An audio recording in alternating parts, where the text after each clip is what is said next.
baris kedua dari atas ya. Halaman 3 baris kedua dari atas ya. Wa fi lafzi syukran katsir barakallah.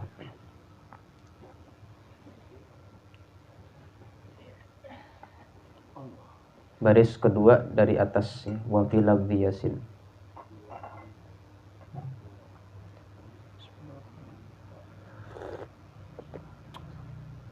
Supaya sekiranya nyaman lah bagi yang melihat ke kitabnya, yang masih hawas sambil dibarisi barangnya lo tuh, dicoret-coret barisnya, diharokati bahasa kita, dibarisi sekira ada tandanya nanti ketika selesai belajar.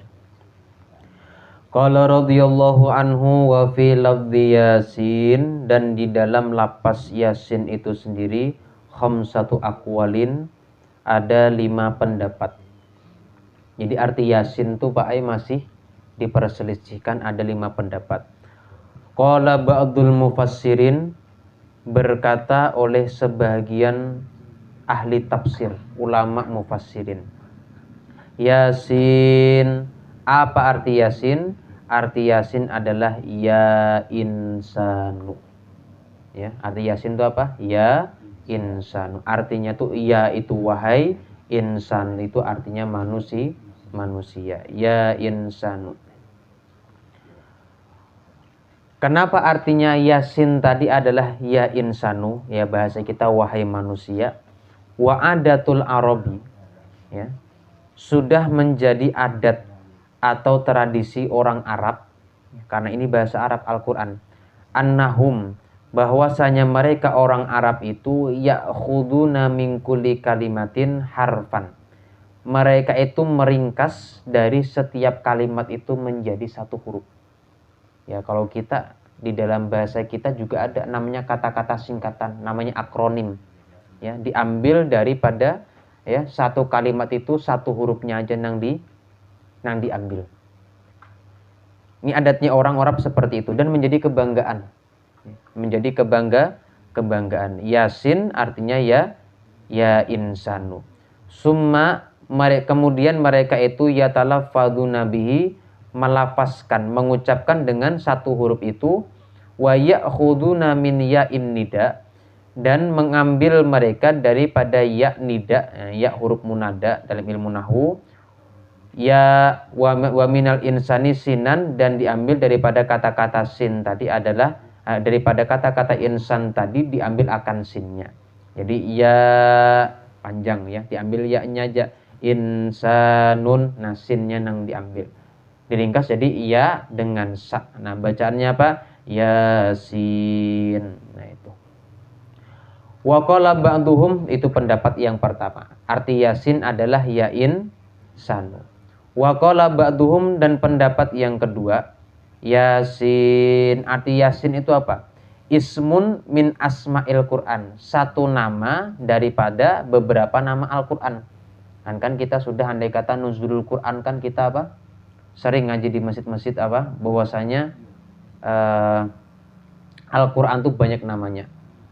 Ada namanya Al-Kitab, Al-Furqan, Al-Nur, Al-Huda, Al-Bayan, Asy-Syifa, dan macam-macam. Dan salah satu nama Al-Quran itu sendiri adalah Yasin.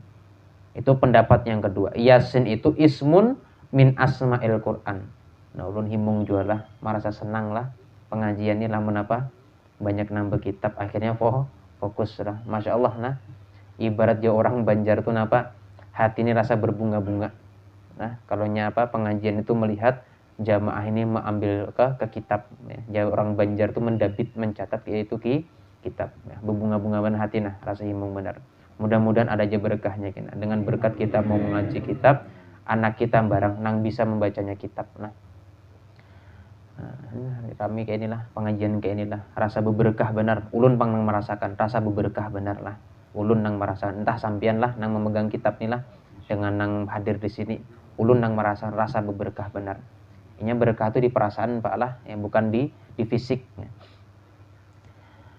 itu pendapat yang kedua. Arti Yasin adalah 1 nama daripada nama Al-Quran. Itu pendapat yang kedua. Pendapat yang ketiga, wa qala ba'duhum, dan berkata lagi oleh sebagian ahli tafsir, Yasin, arti Yasin adalah ismun min asma'illahi ta'ala. Itu 1 nama daripada asma'illahi ta'ala. Beberapa namanya Allah subhanahu wa ta'ala. Itu pendapat yang ketiga.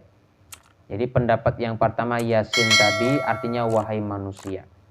Pendapat yang kedua arti Yasin adalah nama dari Al-Quran. Pendapat yang ketiga Yasin adalah nama dari Allah subhanahu wa ta'ala. 3 sudah. Yang keempat, waqala ba'duhum, dan berkata oleh sebagian ahli tafsir, Yasin, arti Yasin itu sendiri ismus surati, nama surah itu sendiri. Bukan nama Al-Quran. Kalau Al-Quran kan seluruhnya. Kalau surah ini satu bagian atau satu potong dalam Al-Quran. Jadi Yasin itu nama surah. Ujarnya sebagian pendapat mufassirin. Yang keempat, nama surah arti Yasin. Ya. Wazukiro, 4 macam nih. Mana yang kelimanya kena? Bisa kalian ingat musannif ini menulisnya kena nih? Coba kita teliti dulu kena. Wazukiro fi tafsiri Istrobadi, ya. Dan disebutkan di dalam kitab tafsir Astrobadi, bisa dibaca Astrobadi atau Istrobadi, boleh 2. Inna lillahi ta'ala, sesungguhnya bagi Allah ta'ala itu arba'atu alafin, ada 40.000, ya. Arba'atu alafi ismin, ya. Ada 4.000 nama. Allah tuh punya 4.000 nama. Ujar Imam Al-Istrobadi. Kalau yang kita kenal berapa Pak nama Tuhan? 99. Ya ada. Padahal kalau diteliti lagi, ujar ulama Istrobadi, pengarang kitabnya Istrobadi itu, nama yang beliau sendiri, ya, itu mengatakan nama Allah Ta'ala itu 4.000. Ya. Penelitian beliau, ismu apa? Alfun minha, 1000 daripada nang 4 tadi, 1000 daripada nang 4.000 tadi, la ya'rifuhu gairullah ta'ala, tidak mengetahui akan nama tersebut selain Allah subhanahu wa ta'ala. 1000 yang tahu hanya Allah ta'ala. Wa alfun minha, 1000 nang kedua, la ya'rifuhu gairul malaikah, tidak mengenali akannya tadi kecuali malaikat. 1000 nang kedua ini nang tahunya malaikatnya aja. Ya. Itulah wa alfun fil lauhil mahfuz, dan 1000, nah ini 1000 yang ketiga ditulis di lauhil mahfuz. Ditulis di lauhil mahfuz. Coba kita ulangi. 1000 yang pertama, ya, itu yang tahu Allah Ta'ala. 1000 yang kedua nang tahu hanya malaikat dengan Allah Ta'ala. Berarti sudah 2000 nama. Kemudian, ya, 1000 yang ketiga, berarti 3000, ya. Yang tahu adalah Allah, malaikat dengan ditulis di lauhil mahfuz. Jadi kada semua malaikat nang tahu, sebagian malaikat yang tahu. Yang ketiga. Kemudian wasala sumiatin fit taurati, nah 300 nama Allah Ta'ala di kitab Taurat. Berarti 3300. Nah 300 ini ditulis di kitab Taurat. Nah kemudian wasala sumiatin fil Injil, dan 300 ditulis di dalam kitab Injil. Berarti berapa sudah? 3600. 300 pertama di Taurat, 300 kedua di kitab Injil. Wasala sumiatin fiz Zabur, dan 300-nya lagi genap 900, ya. Itu ditulis di dalam kitab Zabur. Wa mi'atun minha fil Quran, dan 100 nama Allah Ta'ala tadi ditulis di dalam Al-Quran. Alhasil jumlahnya berapa? 4.000. 1000 yang mengetahui Allah Ta'ala, 1000 nang diketahui oleh malaikat, 1000 nang ditulis di lauhil mahfuz, 300 di Taurat, 300 di Zabur, 300 di Injil, 100 di dalam Al-Quran. Nah itulah, ya, tafsir, ya, dari Istrobadi tadi. Jadi wa mi'atun minha fil Quran, 100 di dalam Al-Quran. Nah kemudian tis'atun wa tis'una dhahiratun, 99 tadi disebut secara dhahir, disebut secara jelas. Wa wahidun minha, dan 1 ini khufiyah, disamarkan oleh Allah Ta'ala. Apa yang disamarkan? Wahwal ismul a'zam, yaitu apa? Namanya ismul a'zam. Ya, bahasa kita ismul a'zam ini yang dipakai oleh muridnya Nabi Sulaiman untuk memindah kerajaannya si Bilqis ke kerajaannya Nabi Sulaiman. Ditakuni oleh Nabi Sulaiman alaihissalam, siapa yang disanggup mendatangkan akan singgasananya si Bilqis tadi ke kerajaanku. Ujar si jin tadi, aku sanggup wahai Nabi Allah sebelum sampean kembali ke singgasana. Kan orang dahulu tuh Pak Allah, kalau nya kerajaan tuh di mana singgasana raja, tempat duduknya raja nih. Andai kata mau mengutarakan kata-kata itu kan maju ke depan. Maju itu sekitar beberapa langkah ke depan untuk andai kata dia ingin ya menghitop, mencakapi, mengumumkan kepada para kaumnya. Ujar si iblis tadi, si jin ifrit nih ya, ngaran jin ifrit ya. Ujarnya, saya wahai Nabiullah Sulaiman sanggup memindahkan akan singgasananya si Ratu Bilqis tadi ke kerajaan sampean sebelum sampean kembali ke tempat duduk sampean. Ujar Nabi Sulaiman masih kelawasan. Kemudian waqala rajulun min ibadillah, dan berkata oleh satu laki-laki dari hambanya Allah Subhanahu wa taala, wahai Nabiullah Sulaiman, aku sanggup mendatangkan akan singgasananya si Bilqis tadi kerajaan sampean sebelum sampean mengejibkan akan mata. Nah, torfata ainika, sebelum memejamkan mata. Ya, kita nih begijib lakas lagi orang nang mengambilkan singgasananya si Ratu Bilqis tadi, yaitu adalah siapa? Ya, termasuk murid daripada Nabiullah Sulaiman. Nah, apa amaliyahnya? Nang dibaca adalah Ismul A'zam. Tuh ceritanya lah. Pendapat nang lain pulang daripada kitab tafsir, setiap Nabiullah Ta'ala itu ketika mereka itu diberikan Allah Ta'ala mukjizat, syaratnya satu. Harus apa? Mengucapkan Ismul A'zam. Makanya andai kata kita tahu Ismul A'zam ini, kita baca, nah, apa nang sifatnya mustahil akan jadi kenyataan bagi kita. Nah, ini satu yang disembunyikan dalam Al-Quran. Makanya disembunyikan Allah Ta'ala. Kalau nggak disembunyikan Allah Ta'ala, wah ini kayak Pak Naryati, ya Allah pengen sugih, ya Allah pengen banyak rumah, ya Allah pengen macam-macam. Kalau nggak disembunyikan Allah Ta'ala. Tetapi Ismul A'zam ini adalah disembunyikan Allah Ta'ala dalam Al-Quran.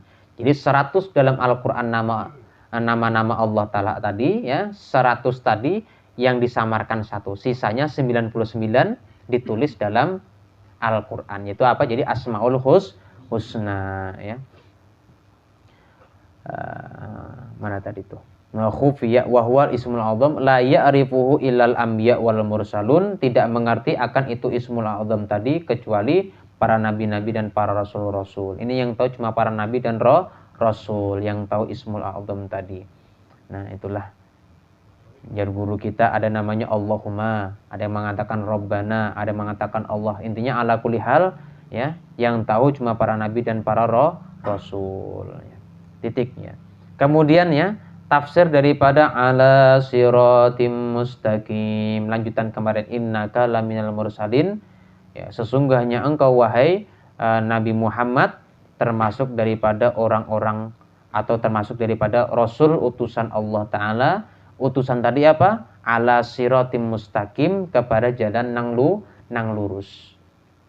Jadi insyaallah baik kita mengaji akan tafsir surah Yasin ini, mengaji juga luar biasanya Nabi Muhammad dahulu mendakwahkan Islam di kota Mekah, ya, sampai diturunkan Allah Ta'ala bentuknya surah Yasin. Katakanlah surat Yasin ini apa? Turunnya di kota Mekah, ya.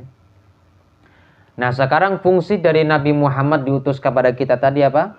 Ala siratim mustaqim, membawa akan umatnya tadi ke jalan nang lurus. Apa arti jalan nang lurus? Jalan nang kada belok-belok, sasat sampean. Gak sampai ke rumah lah.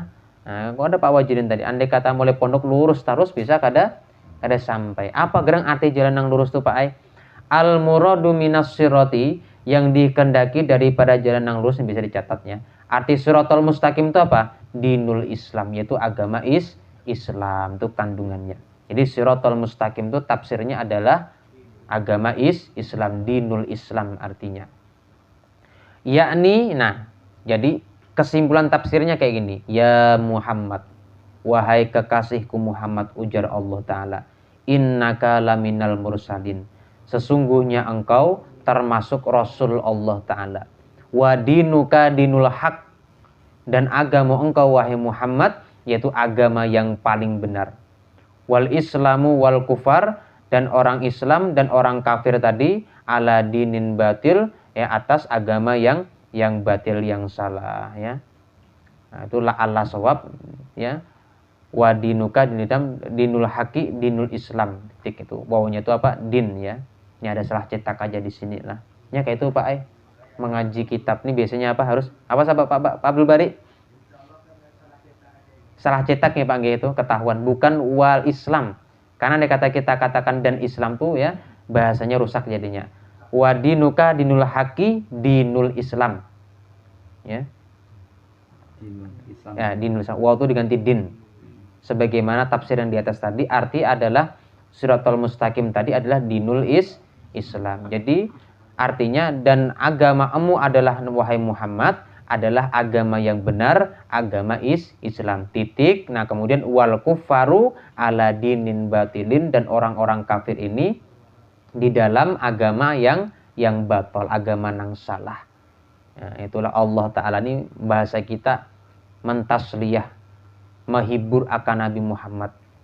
Di tengah kecamuk orang-orang kafir Quraisy ini menghina-hina, mengolok-olok, mengejek-ejek akan Nabi Muhammad, Allah Ta'ala mensabari. Mensabari, Pak sabarilah ya, mensabari Nabi Muhammad. Bosnya, wahai kekasihku Muhammad, sampean nih bujur, ikam nih bujur aja membawakan agama Islam. Jangan ragu lagi, jangan gundah, jangan gelisah. Nah itu tadilah. Kayak mana andai kata kita di sisi kita nih bahri, nah posisi kita lah melihat Nabi Muhammad nang kayak inilah sedikit nang beriman masih, bahkan keluarganya sendiri lah nang memusuhi akan Nabi Muhammad, ya. Sehingga memang bujur Al-Quran ini adalah hiburan bagi Rasulullah Shallallahu Alaihi Wasallam. Ini jadi faedah, jadi sebuah hikmah kepada kita. Kalau Rasulullah Shallallahu Alaihi Wasallam aja hiburan dengan Al-Quran, berarti kita apa?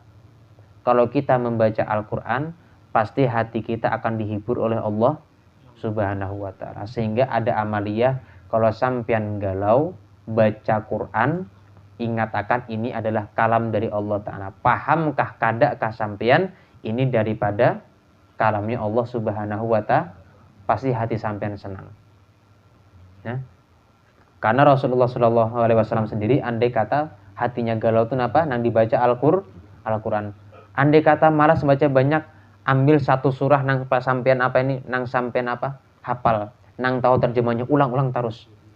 Misalnya apa, sampean lagi dapat masalah baca alam nasyrah laka sadrak wa wada'na anka wizrak, ulang-ulang terus gitu. Apa arti alam nasyrah laka sadrak? Bukankan telah aku bukakan agama dadamu untuk menerima agama Islam. Allah ini sudah membukakan, menyenangkan hati kita. Cuman kita aja karena sedih tadi akhirnya kesenangan tadi tertutup. Ya, andai kata kita ini mau mengingat-ingat akan Al-Quran, hati kita ini senang. Nabi Muhammad pun kayak itu. Nah, senang lah ketika mau mengingat-ingat akan Al-Quran. Fa'ingkila, apabila dikatakan orang aksamallahu, Allah Ta'ala bersumpah bi anna Muhammadan alaihi salatu wasalam, dengan bahwa Nabi Muhammad sallallahu alaihi wasallam itu minal mursalin, daripada para rasul-rasul. Fa in kana hadal qismu lil kufar, ya, fa in kana hadal qasamu lil kufar, maka jikalau adalah ini ya qasam. Nah ini dasar bujur lah, kitab ini banyak salah cetak. Ay fa in kana hadza itu apa? Ada alifnya ya. Fa in kana hadal qasam lil kufar, andai kata sumpah ini bagi orang kafir, bi an yasduku, dengan bahwa mereka itu benar, bi anna Muhammadan alaihi salam, bahwa Nabi Muhammad alaihi salam laminal mursalin, sungguh orang termasuk rasul yang diutus Allah Ta'ala, fahum la yasdukuna, fahum la yusaddikuna, mereka itu tetap tidak akan membenarkan akan Nabi Muhammad. Wa in kana lil muslimin, sekalipun adalah bagi orang-orang Islam tadi, bi an yusaddiku, dengan bahwa mereka itu membenarkan anna Muhammadan laminal mursalin, bahwa Nabi Muhammad ini termasuk Rasul Allah Ta'ala. Fahum yusaddikunahu, maka mereka itu orang-orang Islam tadi akan membenarkan itu agama Islam bila qasamin, tanpa sumpah pun dari Allah Ta'ala. Fama faedatu qasam, maka apa faedahnya sumpah tersebut? Ujiba, dijawab orang, bi annallaha ta'ala, bahwasanya Allah Ta'ala aroda, mengkehendaki, an yu'akkida kalamahu, mentaukidkan, ya bahasa kita mengkuatkan kalamnya, lil mungkarin, bagi orang-orang nang ingkar. Fal kismu, maka bagian tersebut, fal qasamu, maka sumpah tersebut, naun minat ta'kidi, satu macam daripada taukid, atau ya bahasa kita menguatkan kata. Walidzalika, karena itulah aqsamallahu ta'ala bihi lil hujjati, ya. Allah Ta'ala bersumpah untuk mendebat orang-orang kafir Quraisy. Jadi orang kafir Quraisy ini sejarahnya tuh Pak Ai, bukan kada percaya lawan Allah Ta'ala.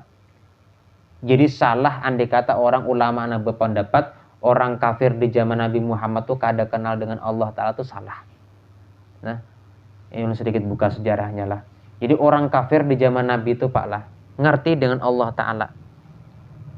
Orang Yahudinya ada, orang Nasraninya ada, orang kafir asli, maksudnya membawakan agama Nabi Ibrahim alaihissalam, tapi mereka tuh apa? Merubah-rubah tuh ada juga. Sampai-sampai ya mereka tuh mengakui Allah Ta'ala tuh sebagai Tuhan, ya. Sampai-sampai mereka tuh beradabnya dengan Allah Ta'ala tuh andai kata bikin berhala, 300 berhala nan dikeliling Ka'bah tuh Pak, nggak ada yang namanya Allah di situ. Saking menghormati bahwasanya Allah Ta'ala ini adalah Tuhan, bujur Tuhan. Tetapi satu salahnya, syirik. Bujur menyembahkan Allah Ta'ala, tapi juga menyembah kepada selain Allah. Ada kena misalnya orang soleh nang meninggal, ya, kayak Lata, kayak Uzza, ya, dikatakan itu Nabiullah meninggal, akhirnya dihormati, akhirnya disembah, diulah patung, disembah sembah. Nah yang itu tadi alasannya kenapa sampai ada ya orang kafir di zaman Rasulullah Shallallahu Alaihi Wasallam. Adapun orang Yahudinya kenapa menyembunyikan akan isi kitab Taurat karena iri. Orang Yahudi ya, orang Nasrani iri. Kenapa? Kebanyakan nabi-nabi itu lahir daripada Bani Israel, ya. Bani Israel ini keturunan Nabiullah Yakub alaihissalam. Itu Bani Israel, keturunan Bani Yakub. Mulai Nabi apa? Nabi Yusuf tuh lah, sampai ke bawah tuh namanya Bani Israel.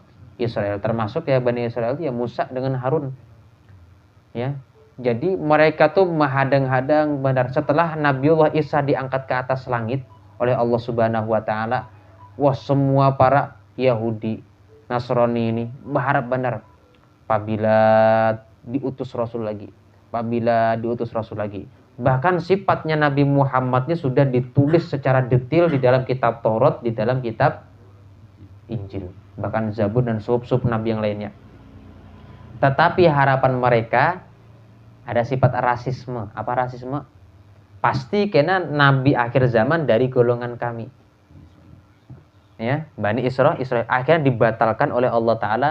Dilahirkanlah Nabi Muhammad, Nabi akhir zaman dari suku Quraisy, bangsa Arab. Lalu nang timbul adalah sifat hasad, iri dan dengki.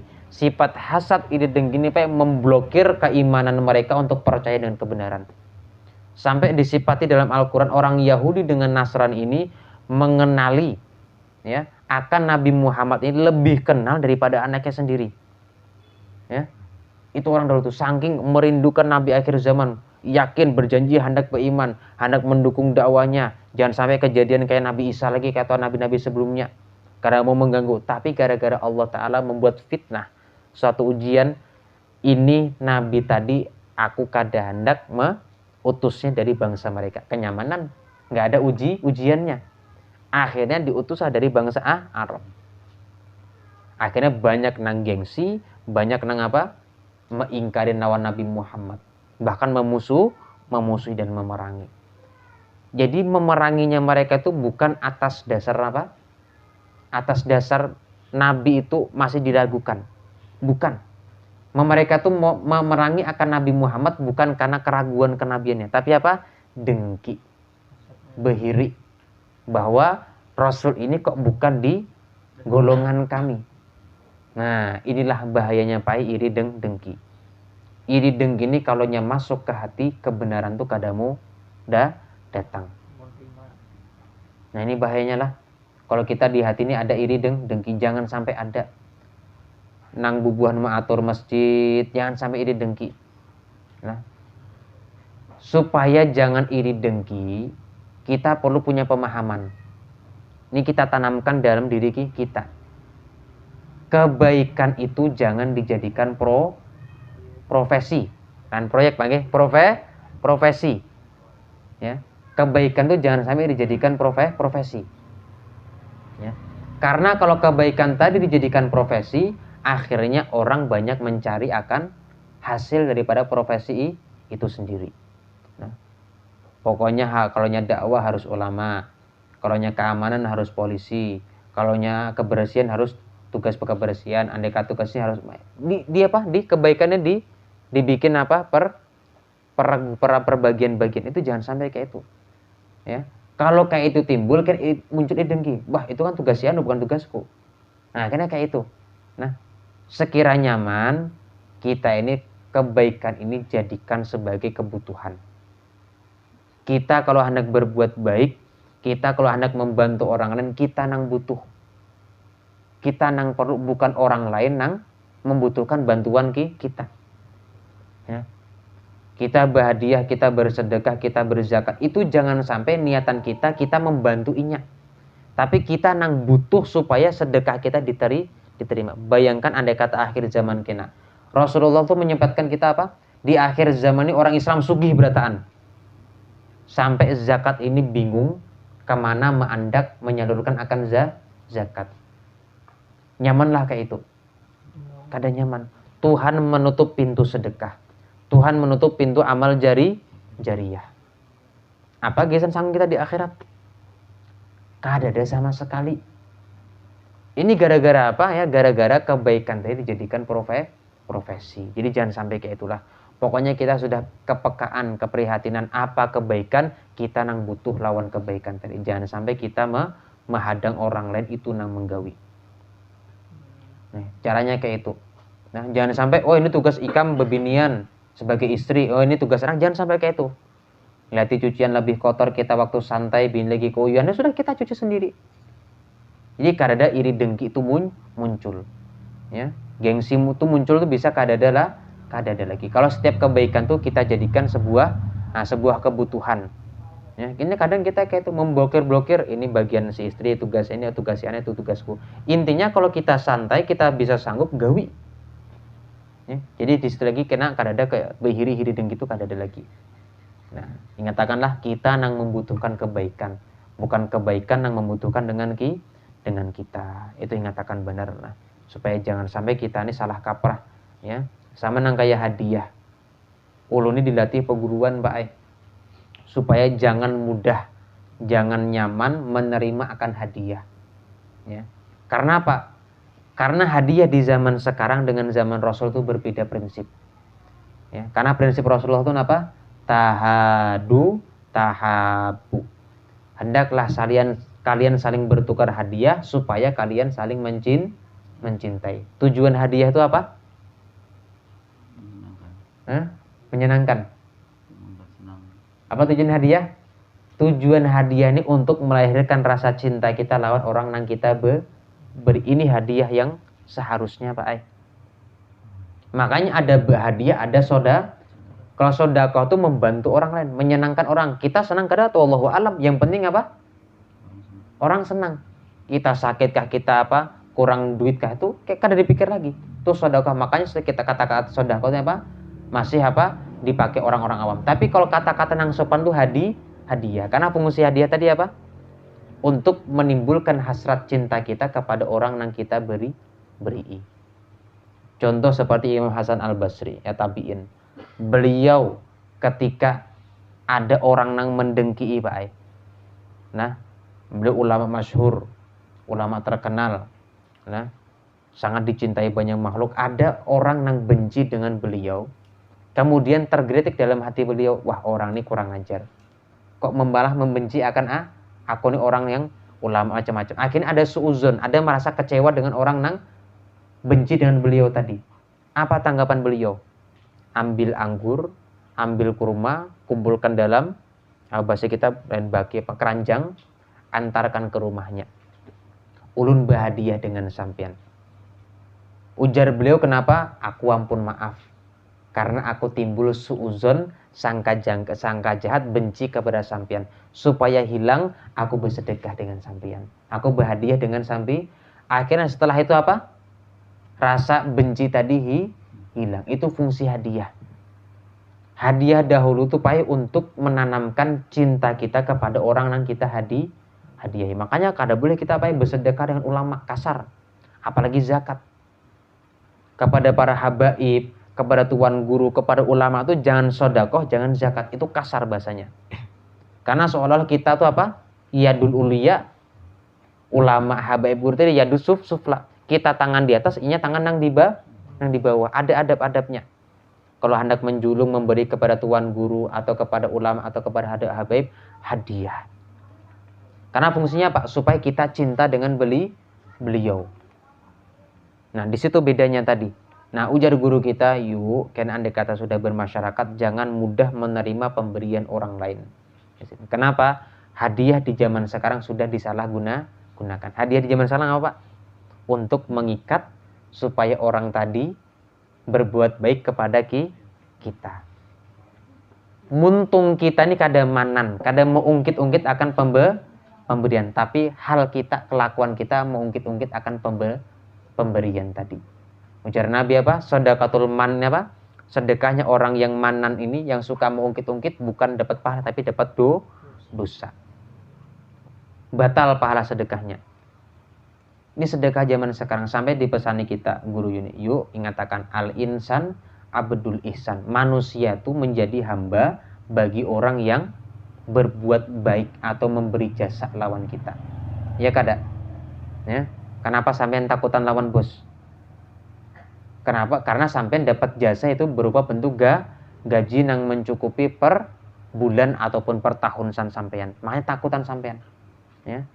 Itu sudah sifat lazimnya manusia sekarang. Andai kata memberi itu minta pamrih. Pamrihnya bentuknya apa? Supaya manusia tadi tunduk lawan kita. Nah, sekarang kalau kayak ini Pak Ai, kita beringat-ingat. Nah, kepada siapa kita mengambil hadiah? Kepada siapa kita mengambil akan ihsan, akan jasa tadi? Sehingga kita ini pantas untuk menghambakan diri. Ya. Jangan sampai ini ambil terus, terima terus, akhirnya apa? Jadi budaknya orang. Akhirnya kita ini merdeka secara zahir, tapi batin kita secara terikat menjadi budak orang lain. Ingatakan, hakikatnya yang berbuat ihsan kepada kita siapa? Allah Subhanahu wa Ta'ala. Harusnya beliau nang mulah kita yang kita betul-betul kita layani, kita jadi budak beliau itu harusnya Allah Subhanahu wa Ta'ala. Karena banyak mana Allah kah? Orang lain memberi kita jasa.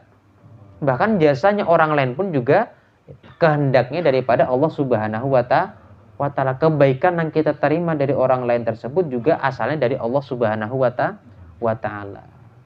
Nah, ini ngatakan jangan sampai kita nih suka mengambil akan kebaikan orang lain. Ini guru kita melatih kayak itu supaya jangan terlalu mengambil hadiah. Makanya sampai ada kata memberi kita amplop atau pemberian itu sering kita tolak, sering kita persulit. Kenapa? Karena itu latihan dari guru kita pribadi. Supaya kita ini jangan terhambakan lawan orang lah. Repot andai kata terhambakan lawan hambanya Allah Ta'ala. Akhirnya kita ini kesana kesini rasa kada nyaman. Ada sebuah agiar, ada sesuatu yang mengganggu di dalam hati. Dan orang yang sifatnya kayak ini biasanya qanaah, iffah, yang menjaga harga diri supaya jangan sampai terjerumus kepada hal-hal yang kada baik. Nah, kayak itulah. Nah, makanya sampaikan hari ini, itulah alasan ulun kenapa ngalih menerima pemberian orang lain. Itu alasannya tadi. Jadi ingatakanlah, kebaikan itu kita yang membutuhkan, bukan kebaikan yang membutuhkan kita. Ada suatu saat kena Allah Ta'ala tidak menerima akan kebaikan lagi bingung kita kemana akan memberikan kebaikan tersebut. Jadi apapun gawi aja, kita bisa gawi aja. Tanzilun. Nah, sifat daripada Yasin ini adalah tanzilun, sesuatu yang Allah Ta'ala turunkan. Fa in quri'a bin nasbi, kalau dibaca dengan nasab, nah ini nahwu ya. Yakunu nasbu bil fi'lil mahdhuf, maka adalah nasabnya tadi dengan fi'il yang dibuang. Fatak diruhu, maka takdirnya, nah ini arti tafsirnya. Iqra, bacalah olehmu wahai Muhammad tanzilal azizi, akan apa yang diturunkan oleh Allah Ta'ala yang mulia tadi, yakni ya Muhammad iqra al munazzala minal azizir rahim. Tuh baca sesuatu yang diturunkan oleh Allah Al-Azizir Rahim. Wa in quri'a birrafi, yang dikata dibaca dengan rafa yakunu khabarun lil mubtada, itu jadi khabar mubtada. Ini manahu juga nggak penting. Mahdhufin ya, yang dibuang ya mubtadanya tadi.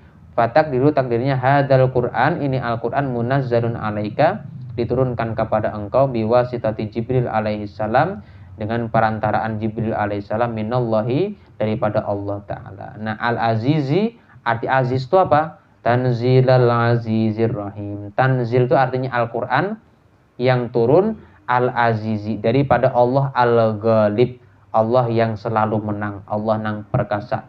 Al-Muntakimi, Allah nang sifatnya menyiksa, minal asi, daripada hamba-hamba nang maksiat. Makanya aziz ini kalau kita artikan dalam Al-Quran adalah Allah yang bijaksana. Ar-Rahim, dan Allah selain bijaksana juga maha penyayang. Lil muti'ina, bagi orang-orang nang taat.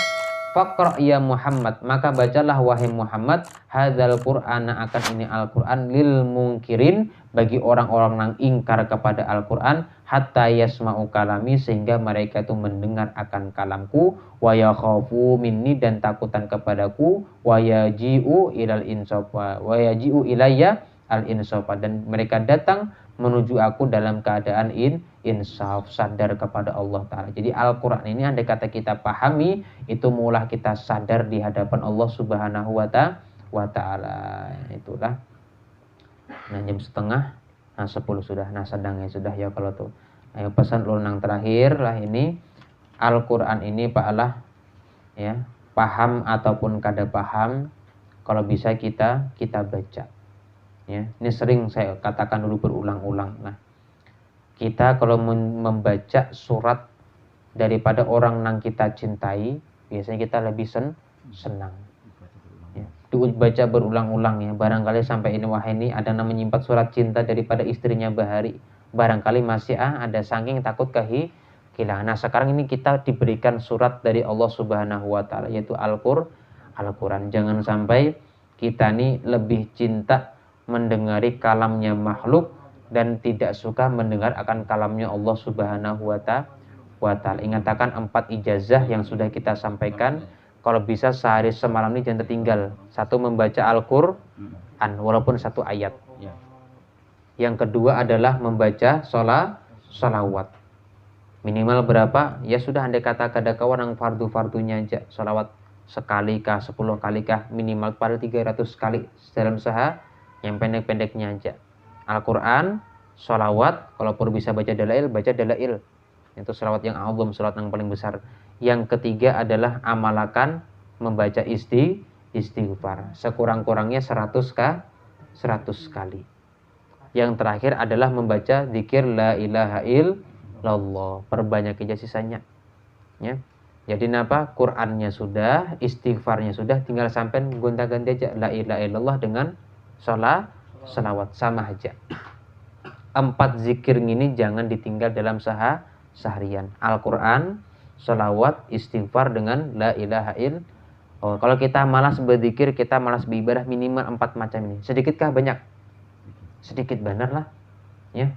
24 jam Pak, andai kata nang 4 ini luput, nang 4 ini lepas sampai sibuk mencari dunia, itu alangkah supannya di hadapan Allah Subhanahu wa Ta'ala. Jangan sampai nang 4 ini jangan sampai tertinggal. Ini ijazah seberataan kami ulama sufi, bahkan guru-guru kami mulai Darussalam, guru-guru kami ke atas saya sampai ke Rasulullah. 4 macam ini jangan sampai ditinggal. Al-Quran, sholawat, istighfar dengan la ilaha illallah. Ini harus ada sehari semalam itu dibaca. Ini sangat penting.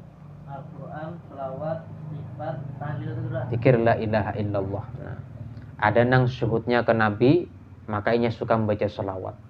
Ada ulama yang suhudnya pandangannya ke Allah Ta'ala, maka suka membaca la ilaha illallah. Sampai mereka tuh membuat singkatan daripada kata la ilaha illallah. Dibaca la ilaha illallah, la ilaha illallah, sampai illallah. Jadi Allah sampai sampai hu itu mereka mulai singkatan karena saking gembarnya berzikir akan la ilaha illallah. 4 macam ini andai kata sehari semalam kita gawi, insya Allah akan menyelamatkan akan kita mulai kubur sudah selamat, apalagi sampai ke akhirat. Al-Quran, salawat, istighfar dengan la ilaha illallah, apalagi sudah dapat ijazah talqin dzikir lah, itu alangkah bagus lagi diamalkan tiap hari setelah sholat 5 waktu akan talqin di dzikir. Insya Allah sampean masuk surga bighairi hisab, karena semua wiritan, semua hizib itu kembali kepada 4 pokok ini: Al-Quran, salawat, istighfar dengan la ilaha illallah, semuanya masuk ke sini. Nah, ini kami baru mengambil baiat dengan guru Asy'ari bin Haji Ali, ini kita ambil bari. Ketika mengambil sanad Dalail Khairat, beliau memesankan 4 macam ini nanglah, jangan sampai ditinggalkan. Makanya guru sekumpul itu apa? Meninggalkan berapa macam? Yang ditinggal guru sekumpul apa? 1 Al-Quran. Yang kedua adalah, yang ketiga imdad. Itu peninggalan warisan dari guru sekumpul. Ada Quran versi guru sekumpul.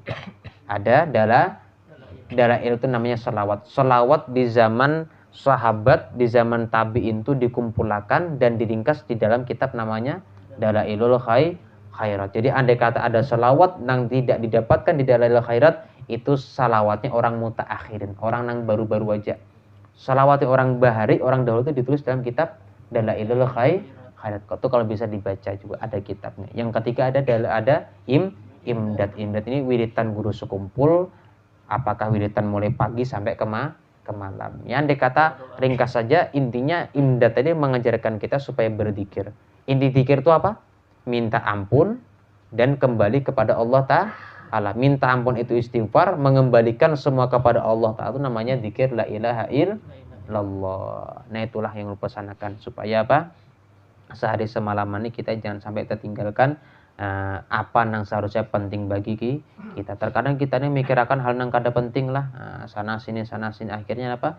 Nang pentingnya itu kada ingat lagi. Nah, kemudian summa qala ta'ala litunzira qauman ma undira abauhum wallahu subhanahu wa ta'ala alam bissawab. Mudah-mudahan kita seberatan dipahamkan Allah Ta'ala, mudah-mudahan kita seberatan dialimkan Allah Ta'ala, mudah-mudahan kita seberatan diberikan keberkahan dari Allah Ta'ala, mudah-mudahan dengan keberkahan yang kita dapatkan hajat kita dikabulkan Allah Ta'ala, terutama hajat tuan rumah Bapak Wajidin, dan mudah-mudahan kita seberatan diampun dapat rahmat Allah Ta'ala, selamat dunia akhirat, mati dalam keadaan husnul khatimah, diberikan syafaat Rasulullah sallallahu alaihi wasallam.